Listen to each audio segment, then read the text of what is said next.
Is what I'm about to say a load of garbage? You see, before you go on a four-wheel drive trip, you must have about 20 different soft shackles. You've got to have multiple different bridles. You've got to have different kinetic ropes. You've got to have extension ropes and a number of different tree trunk protectors. You've got to have different devices to connect to the vehicle. You've got to have a couple of shovels. You've got to have tread boards, and you really should have a winch front and rear, maybe even on the sides of your four-wheel drive before you can even go for a Sunday drive down the beach. Now, we all know that that's a load of garbage, but we all know people that are like that, don't we?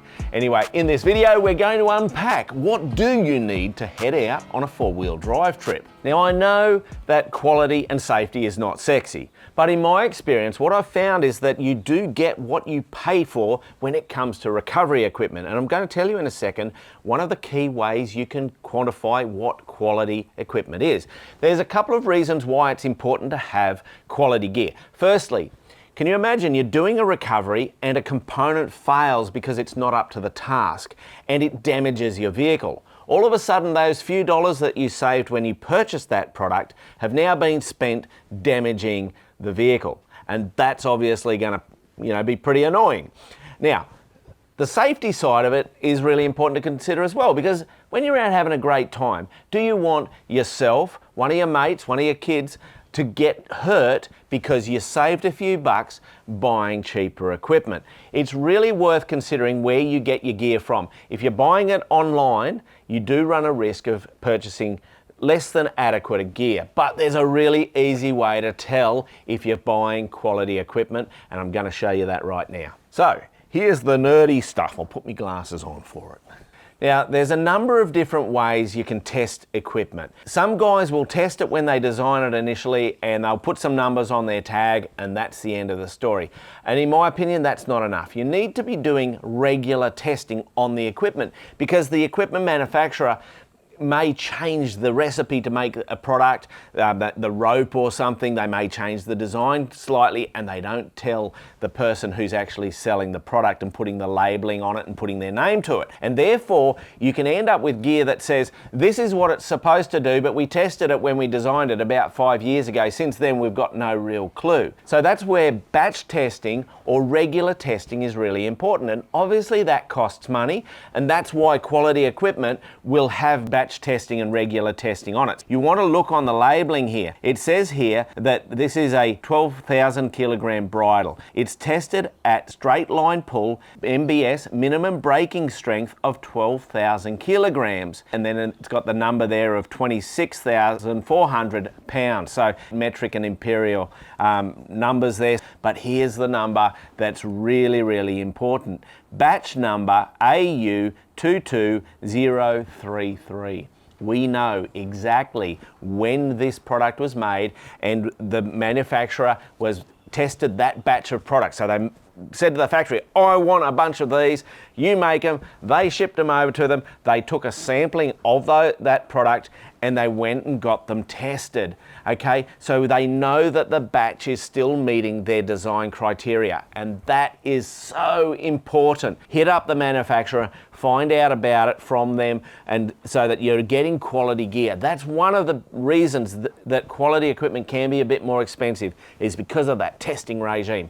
Check it out, it's really important. So what equipment should we take on a trip? Let's start looking into that. In my opinion, there's basic equipment that you pretty much should take on any trip. You should be taking your shovel, you should be taking some traction boards, your car's probably already got a car jack in it, you should have that with you, and you should have your tyre management equipment. So a compressor and a tyre pressure deflator like this one here, some means of managing your tyre pressures. So a shovel is the most versatile recovery tool you can have. You can dig under the vehicle, you can dig out in front of the tyres, behind the tyres. It's great around camp anyway, you're always needing it. And it's great when you got to go and do the bush poo and you can dig a hole and do the proper thing. Okay, the traction boards are brilliant for bridging, they're brilliant for getting you up out of a bog hole or a sand bog or anything like that. They're just a really versatile recovery tool. The jack is going to allow you to not only change a tyre if you get a flat tyre, but it's going to allow you to jack the car up and pack in under there. So that's the basic kit that I would pretty much have with me on any four-wheel drive trip. But from there, we're going to step up to a number of different configurations. This is where we need to have a bit of a think about what type of trip are we going on. Are we going on a beach run to our local beach that we've been wheeling on for 20 years, it's hard-packed sand, we've never seen a vehicle bogged on it, or are we going onto a beach drive that's got a steep embankment and it's soft sand, and when you get stuck, you get pulled towards the ocean? Those two scenarios mean you're going to take very different recovery equipment. You could be going on a hardcore four-wheel driving trip with a bunch of mates and you've all got really kitted out four-wheel drives. Or you could be going on a solo extended desert crossing where you're going to be the only vehicle out there, and if you get stuck, you need to look after it yourself. These different types of trips are going to have a direct impact on the type of equipment you take with you. So let's start at the beginning. The beach run that you know really well. I would still take that shovel, the traction boards, the car jack and the air compressor. But let's say we've got that beach run where it's got the steep slope, and if you get stuck, it's heavy sand and the vehicle just wants to slide towards the ocean. Well, let's think about the type of recovery we could be doing. If you're going to start using the shovel, like I keep mentioning, you're going to dig out from under the vehicle.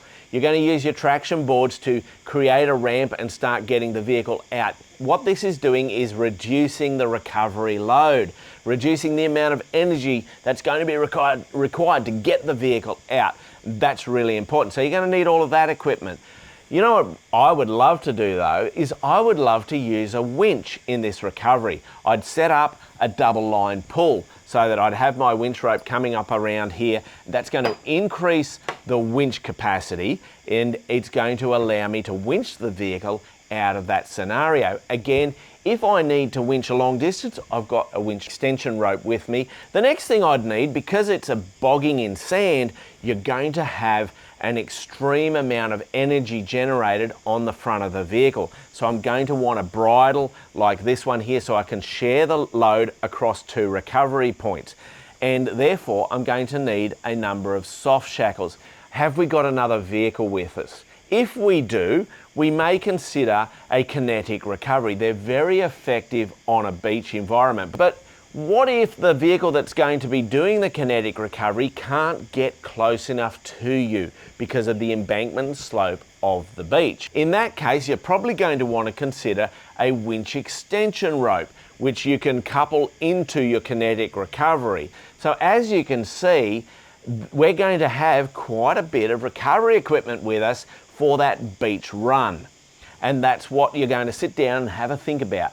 Am I by myself? Have I got a mate with me?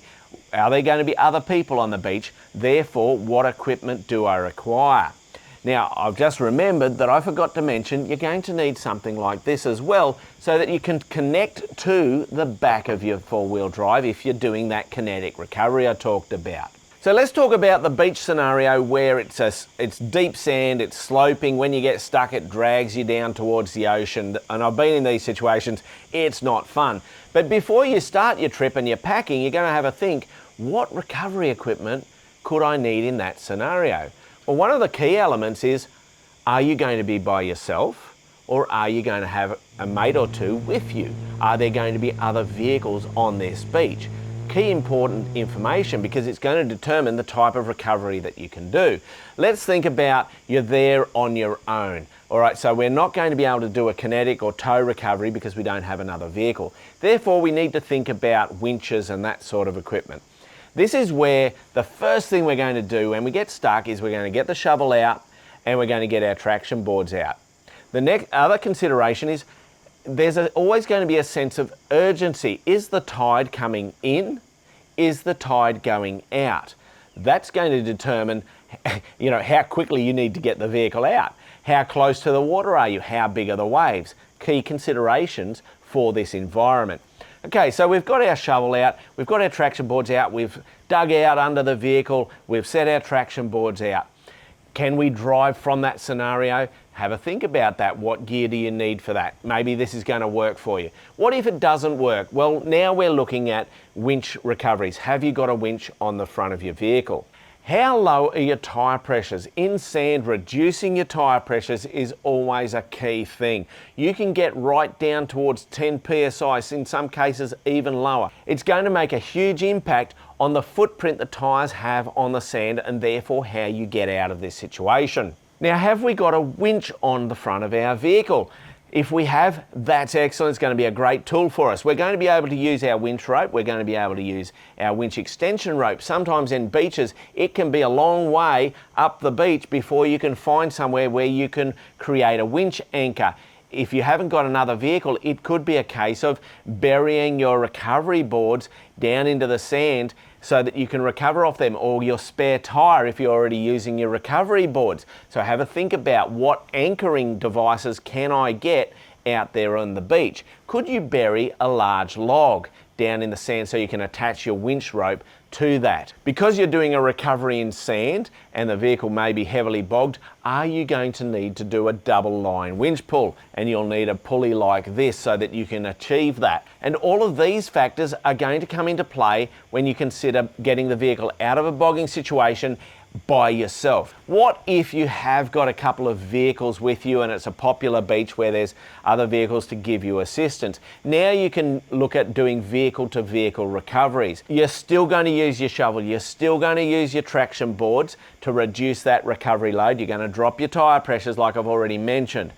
But now we're going to incorporate another vehicle into the recovery. The first thing we're going to do is get them to drop their tyre pressures as well so that we can increase the amount of traction they have and they don't get bogged, because there's nothing worse than having two vehicles bogged with a tow rope stuck in between them. I've been there, trust me, you don't want that to happen. Once we've got that situation in place, we're now going to consider a tow recovery. And this is where we're going to drive the vehicles apart. Once the rope gets tight, we're going to stop and then we're going to drive off, and we're just using the traction of the vehicle to assist us to pull out. Now let's assume that the tow recovery doesn't work, we don't have a winch, so we now need to step it up to the most dangerous type of recovery of all, and that is a kinetic recovery. These are a very effective method, but they have two main dangers. Firstly is they can generate a huge amount of energy, and that energy release is uncontrolled. So they need to be treated with a great deal of caution, but they are very effective in a sand recovery. So now we're going to step up to a kinetic recovery. Therefore, we're going to have a correctly rated kinetic recovery rope. So this is an 8,000 kilo rope. That's going to suit a lot of vehicles out there on the market, but you can get different ratings. The way you rate a kinetic rope is you want a rope that is rated at 2 to 3 times the weight of the lightest vehicle in the recovery. So let's say you've got a big heavy Land Cruiser and a light little Suzuki Jimny, let's say. You're going to want a light recovery rope to suit the Jimny's weight. Let's assume that that Jimny weighs about, I'll make up some numbers, 1,500 kilos. I know they're probably a little heavier than that. 1,500 kilos times 2 is 3,000. Times 3 is 4,500. Okay, so you're going to want a 4,000 kilogram kinetic energy rope to be involved in that recovery, even though we're using a big heavy Land Cruiser to do the recovery. And the reason it's important to have the right rope is if you don't, you're not going to get the correct stretch out of the rope, and therefore you're going to shock load recovery points and things can start to fail. All right, so now we're going to do our kinetic recovery. So therefore we need a kinetic recovery rope. You're obviously going to want some soft shackles for that sort of recovery. So that's the equipment you're going to require for a sand recovery if you're going to have by yourself or with another vehicle there. Obviously, this is the process you're going to go through when you're thinking about that recovery. Let's talk about a trip where you're going out with a bunch of mates, you've all got a lot of experience and you've all got really competent four-wheel drives. Let's assume that you've also got winches in the convoy. What sort of recovery equipment are you going to take with you? Well, you're pretty much going to take everything with you, but you're probably not going to be considering the kinetic energy ropes. You're going to be looking very much in the space of winch recoveries and because you've got winches in the convoy. So you're definitely going to want a couple of your recovery pulleys, you're going to want a bunch of soft shackles, you're going to want a couple of different bridles, and the reason is you're going hardcore wheeling. So you're going to be looking at situations where you might have a vehicle laid over on its side and you want a device that you can connect up to the chassis rails. That's what this recovery device here is perfect for. It's going to wrap around a chassis rail or a diff housing or a suspension arm or something like that, even a roll cage if you've got that sort of vehicle with you, and it's going to give you the ability to pull that vehicle back onto its wheels. So you want that sort of equipment with you, and you might want a couple of different sizes, different lengths, etc. You're going to be definitely wanting tree saver type of devices, and again, you can get these in different lengths, and they can be very beneficial in different technical recovery methods. You're definitely going to want your devices to connect up to your vehicle like this. You're certainly going to want your winch extension ropes. You might even want a couple of those because you don't know how far it is going to be where you can connect up to. So you're definitely going to be thinking a lot more of that style of recovery, but that doesn't undergird that you're still going to want your shovel and you're still going to want your traction boards, but you might want 4 traction boards instead of just 2. And obviously on the front of the vehicle, you're going to want suitable recovery points that you can use a bridle on. Again, if you need to anchor something off to it and you want to share the load across those 2 recovery points. Now, what about a remote trip and you're by yourself? So I do these types of trips from time to time with the 200 series. When we're out there, we can be quite remote, and in that case I do tend to take pretty much everything with me and multiples of them, because I just don't know what scenario I'm going to be stuck in. So on the back of the 200 I've got 4 recovery boards that are mounted there in a permanent location, easy to access. The next is I have the shovel mounted in the vehicle and it's ready to rock and roll. I also have multiple soft shackles, I have multiple bridles, I have my winch extension rope. I do take a kinetic energy rope because it can give me a tow recovery option if I get stuck and another vehicle comes along. I don't tend to use them for kinetic recoveries, I don't tend to need to do that, but I have that with me. In a situation like I can actually use that as another winch extension rope or a redirect rope. The kinetic energy element of it's not ideal, but it can be done. All right, I definitely want to have my tree saver with me because I don't want to be damaging trees out there on the bush, and I will have my hitch receiver as well. So there's lots of different equipment that I'm going to take with me. The vehicle's already set up with tyre management procedures. And the reason we want to have so much equipment is when I get stuck by myself, I'm definitely going to be grabbing the shovel and the traction boards, and oftentimes that gets me out of the situation. But if that doesn't work, I'm really going to be relying on my winch. So I need to have a good quality winch in the vehicle and a system that I know works. And I always check it before I leave home to make sure it's in working order. And if I come to an obstacle that, I was like, ooh, pretty good a chance of getting stuck in there, I'll even make sure the winch was working before I even go into the obstacle, because I've had to fix winches when I've been stuck and they don't work in the obstacle, and whole world of hurt. Just don't go there, all right? Take my word for it. And then I'll have all of that equipment with me so I can get out there and I can do the recoveries. Imagine you're out there by yourself and you're on the top of a sand dune or stuck on a clay pan, and you've got to run a winch rope, 40 or 50 meters, you're going to need a lot of equipment to make that happen. And you really don't want to have to do that. You need to be self-recoverable so that you can deal with those situations. And I'm also going to have a couple of these recovery rings so that I can do complex winch recovery. So I can do a Spanish Burton type recovery, which I'll do a video on that very shortly. I can do my double line pulls, and I can even set up for triple line pulls. I can do winch redirects. So I'm definitely going to have a couple of these. Now, all of this does add to the weight of the vehicle, and that's why it's important to consider what you need to take on a trip, because at the end of the day, vehicle weight is one of the biggest reasons our vehicles can break off-road, and it's also a contributing factor to getting bogged in the first place. So if you can reduce the weight of the vehicle, it's only going to be to your benefit when you head out there on the trails. Now, I've been four-wheel driving across the globe, and I've noticed there's a general piece of four-wheel driving etiquette that is well considered everywhere you go, and that is you want to make sure that if you get stuck, you've got a good and appropriate selection of equipment to do the recovery, okay? If I turn up and you've got no gear and you expect me to provide all of the equipment to recover your vehicle, yeah, it's not really that cool, you know what I'm saying? Okay, so make sure that you've got a good selection of equipment to do the recovery. Now, if I turn up and I find out that, you know, you've got a good selection of gear, but we need another bridle or we need another this or that, hey, I'm going to help you out. You know, I'm going to dive into my kit and we're just going to get the job done, because that's been done to me many times. But it definitely leaves a bad taste in your mouth when you're bogged and I've got to use my gear to recover your vehicle.